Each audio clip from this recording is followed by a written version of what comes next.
নমস্কার। যদি কেউ আমার লাইভে আসেন, প্লিজ একটা কমেন্ট করে যদি আমার আওয়াজটা ক্লিয়ার আসছে কি না না যদি একটু জানিয়ে দিতেন।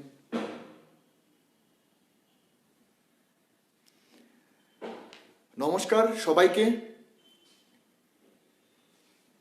আমি আমার ফেসবুক জীবনের প্রথম আমি লাইভে এসেছি, তাই যদি কোনো ভুল ত্রুটি করে থাকি আমাকে ক্ষমা করে দেবেন। আজকের যে বিষয়গুলো নিয়ে আমি এসেছি সেটা আমার সম্পূর্ণ ব্যক্তিগত।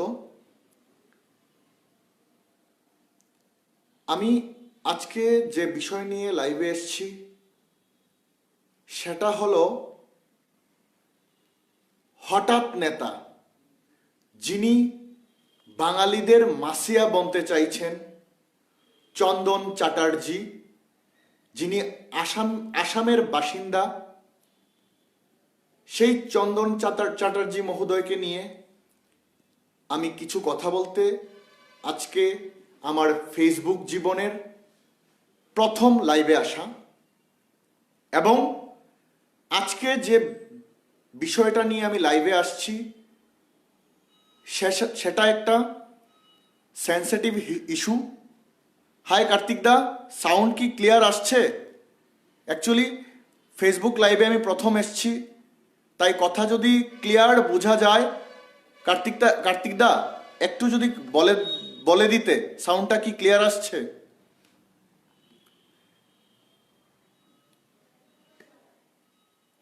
আমরা দেখলাম যখন এই ভারতবর্ষে বিজেপি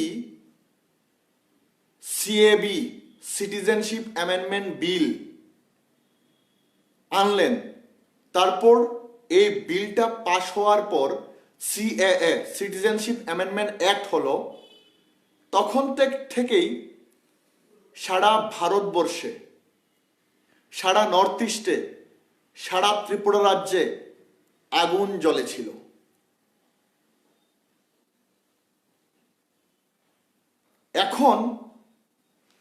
তখন সিএ এর নামে এই বিজেপি সরকার জাতিতে জাতিতে বিভেদ সৃষ্টি করার একটা প্রয়াস চালিয়েছিল। এখন হঠাৎ করে চন্দন চ্যাটার্জি নামে আসামের বাসিন্দা, যিনি দিল্লির প্রবাসী, হঠাৎ করে আমাদের ত্রিপুরা রাজ্যে আমাদের বাঙালি ভাই এবং ইন্ডিজিনিয়াস ভাইদের মধ্যে একটা বিভেদ সৃষ্টি করে নেতা সাজতে চাইছেন। চন্দন চ্যাটার্জি বাবু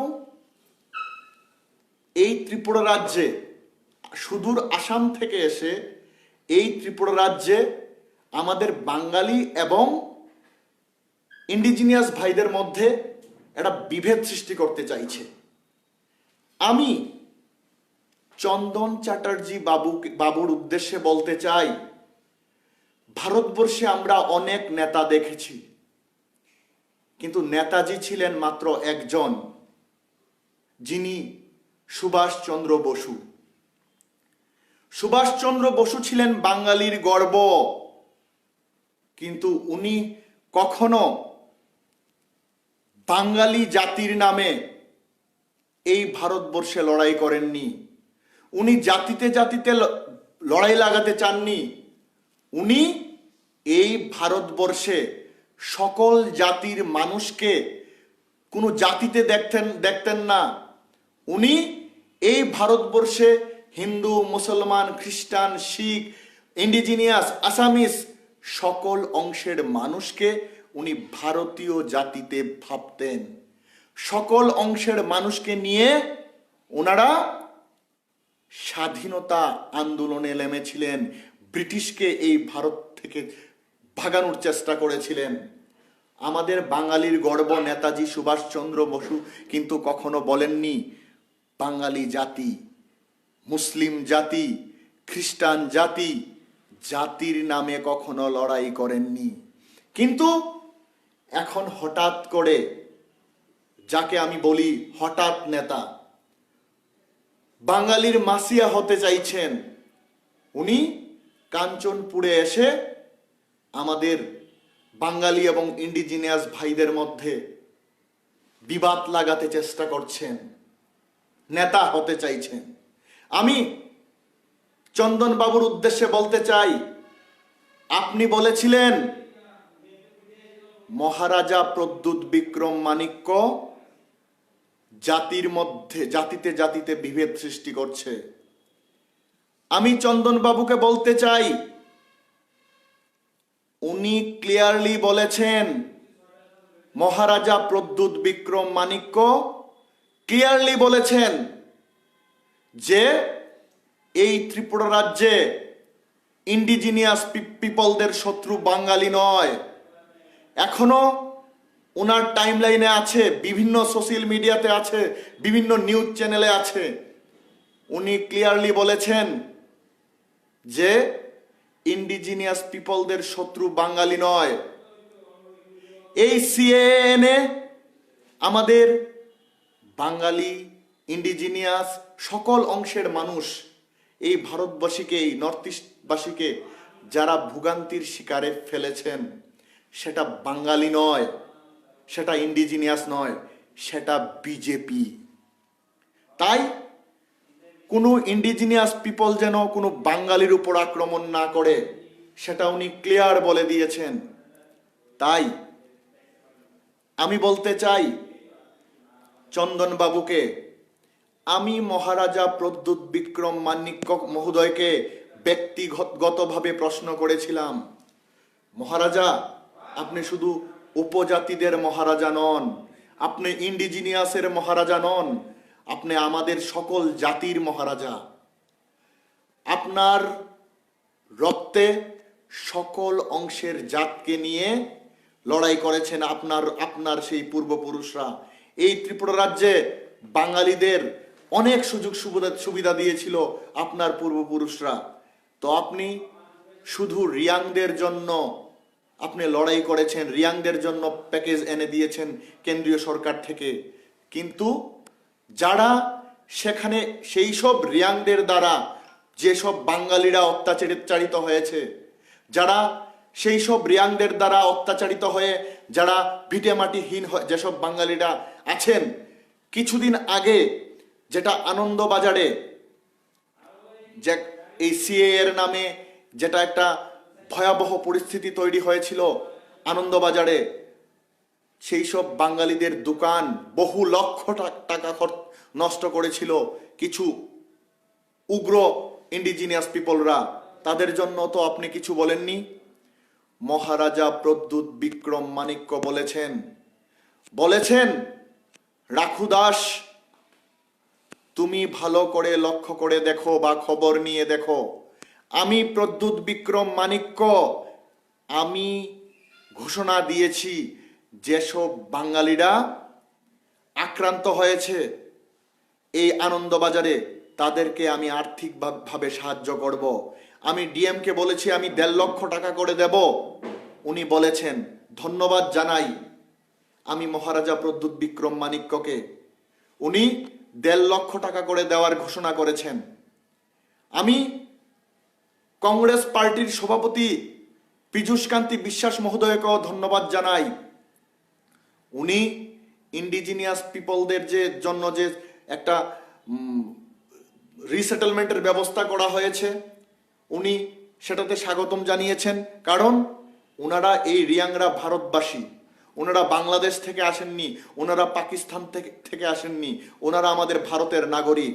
কিন্তু ভারতের নাগরিক হয়ে ওনারা 23 বছর যাযাবর থেকেছেন। আজ ওনাদের একটা সঠিক ঠিকানা হয়েছে। তাই ধন্যবাদ জানিয়েছেন আমাদের পীযূষকান্তি বিশ্বাস মহোদয়, যিনি কংগ্রেসের সভাপতি, রাজ্যের বিশিষ্ট আইনজীবী, সিনিয়র আইনজীবী। কংগ্রেসের যখন ওনার 23 বছর এই ত্রিপুরা রাজ্যে যাযাবর হিসেবে ছিল, কংগ্রেসের সেন্ট্রাল গভর্নমেন্ট ওনাদেরকে রিসেটেলমেন্ট দেওয়ার চেষ্টা করেছিল, কিন্তু সিপিএম তখন মানেনি।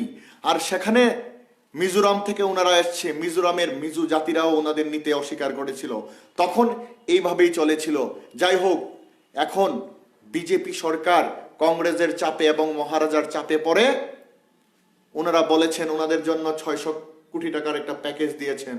সেটাও কতটুকু সঠিক হবে সেটাও অনিশ্চয়তায় ভুগছি। কারণ যে ইনফ্রাস্ট্রাকচার প্রয়োজন, 30,000 লোককে এই ত্রিপুরা রাজ্যে রাখতে হলে যে জায়গার প্রয়োজন, সেই জায়গা এখনো ইনভেস্টিগেশন করা হয়নি, জায়গা এখনো জায়গা খোঁজা হয়নি যে কোথায় ওনাদের থাকার জায়গা দেওয়া হবে। হয়তোবা এডিসি নির্বাচনের জন্য বিজেপির সেই পলিসি হতে পারে বৈতরণী, এডিসি নির্বাচনের বৈতরণী পার হওয়ার জন্য। তবে আমার বিশ্বাস এটাও হয়তোবা 600 কোটি টাকার প্যাকেজটাও হয়তোবা জুমলাতে পরিণত হতে পারে। আমি বিনম্রভাবে আবেদন করে আরেকটি কথা জানাতে চাই, এই বাঙালি যারা কাঞ্চনপুরে, যারা আজ ভিটেমাটিহীন আছেন, ওনাদের জন্য আমি দেখেছি পত্রপত্রিকায় কংগ্রেস পার্টি লড়াই করছেন, সরকারকে চাপে ফেলছেন ওনাদের সাহায্য করার জন্য, ওনাদের সঠিক অধিকার ফিরিয়ে দেওয়ার জন্য। আর এই ভারতবর্ষে, এই ত্রিপুরা রাজ্যে কংগ্রেস বলুন বা অন্যান্য দল বলুন, জাতিতে জাতিতে লড়াই কখনো কোনো পার্টি চায় না। একমাত্র বিজেপি এই ত্রিপুরা রাজ্যে, এই ভারতবর্ষে জাতিতে জাতিতে বিভেদ সৃষ্টি করে ক্ষমতায় থাকতে চায়, ক্ষমতায় আসতে চায়। আর এখন আমি দেখতে পাচ্ছি চন্দন চ্যাটার্জি নামে হঠাৎ নেতা, উনি বাঙালির মাসিয়া হয়ে উনি নেতা হতে চাইছেন। বাঙালি এবং ইন্ডিজিনিয়াসদের মধ্যে একটা বিভেদ সৃষ্টি করে, একটা ঝগড়া লাগিয়ে উনি আসাম থেকে এসে আমাদের ত্রিপুরা রাজ্যে নেতা হতে চাইছেন। আমি চন্দন বাবুকে বিনম্রভাবে আবেদন করে বলতে চাই, যদি আপনি আমাদের বাঙালি গরিব অংশের বা যারা পিছিয়ে পড়া লোক বা যারা আক্রান্ত হয়েছেন বিভিন্নভাবে, তাদেরকে যদি সত্যি আপনার সাহায্য করার ইচ্ছে থাকে, যেভাবেই হোক, বিভিন্নভাবে হোক, আপনার নিজের পকেট থেকে হোক, 500 টাকা করেও সাহায্য করে দেখান যে আপনি বাঙালির জনদরদি নেতা। তাই চন্দনবাবুর কাছে বিনম্রভাবে আবেদন করব, আমরা এই ত্রিপুরা রাজ্যে শান্তিতে আছি। ইন্ডিজিনিয়াস পিপল, হিন্দু, মুসলমান, খ্রিস্টান, শিখ সকল অংশের মানুষকে নিয়ে আমরা খুব ভালোভাবে জাতীয় সংহতি